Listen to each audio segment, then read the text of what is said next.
तो। हाँ भैया। मुरई वाले भैया क्या रुपये किलो में मुरई? 15 रुपया किलो, 10 रुपया किलो, पर हम तो का 50 में दे दे। ये कितने में दे?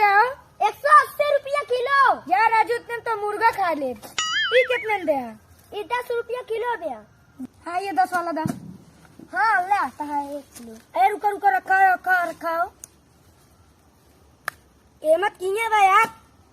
इतना दिन से हम बेचा था केहू काम किया ना निकला था, किस्मतिये खराब बा। कौनो कौनो मोटरसाइकिलियो निकल सका काय हो?